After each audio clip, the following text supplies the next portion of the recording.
I swear every time I wake up, I see somebody being sued, and today I logged onto Twitter like I usually do. The past 3 videos have been about Twitter. I saw that the Anna's Archive, which is a book pirating website, apparently being sued for over $13 trillion by Spotify, Universal, Warner, and Sony. So basically, like the God Hand from Berserk is just like bestowing themselves upon Anna's Archive's butt cheeks right now.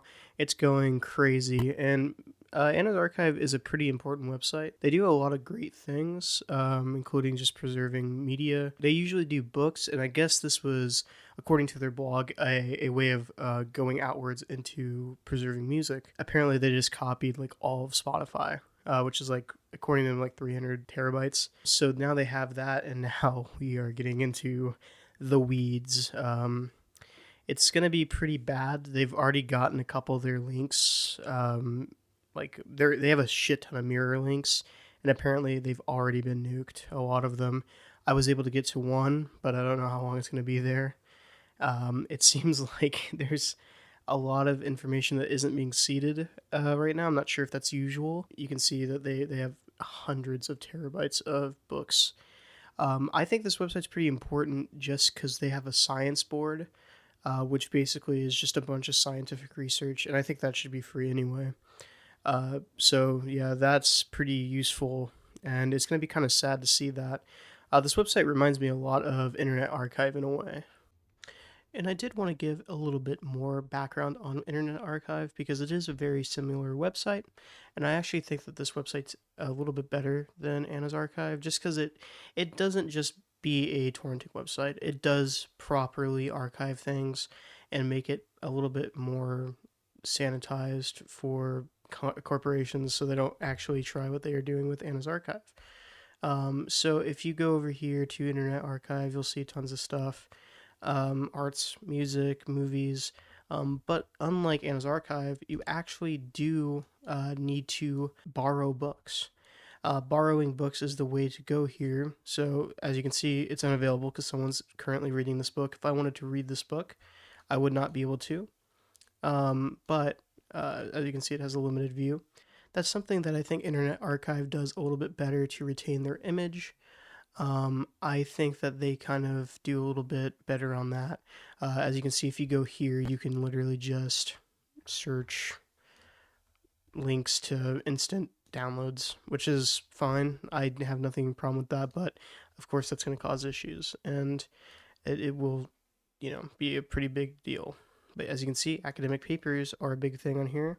My favorite part of Anna's Archive is actually not the book section. It's actually the ISBN visualizer that they have, and this is super interesting. An ISBN is kind of like a digital signature. It's just put on a book to notate what it is, and you can actually scroll in, and so it has it broken down into a couple sections. So you can see English language, and then you can do French, German, Japan, former USSR, China, and a bunch of other countries. And they're kind of getting down here in the United States and everything. But you can actually scroll in if I go down here. And I can go in, and we can kind of get these little heat maps here. And we can go. So these are 2025. This is when these couple were produced, and here we'll go, and you can actually see these books on a shelf, and you can see engaging grammar practical advice for real classrooms, and you can click on that and it'll take you to the book, and you can look it up and try to find where you can borrow it in real life, and it's really cool. It's amazing, and as you can see, it's showing 100 million books, and this isn't even all of them, and that's really the beauty of Anna's Archive, is seeing this just become a huge ass heat map.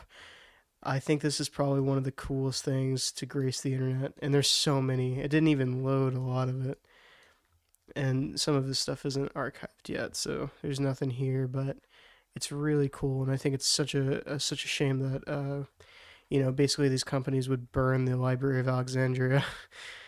But yeah, pretty sick. But I'm sure everything will turn out for Anna's Archive. The thing about pirating websites is they always come back. Just like the Pirate Bay does, they get taken down 10 days later, they're back up with 5 different mirrors. It's really hard to kill those websites. and I wish Anna's Archive the best that they can. They have a really good thing going for them. They're open source as well, and that's always great. Just to keep it a little bit transparent. And I also think I will probably leave in the description a couple links to the Internet Archive donation page, and also the donation page for Anna's Archive for this lawsuit that they're going through. And hopefully everything goes well. But yeah, so yeah.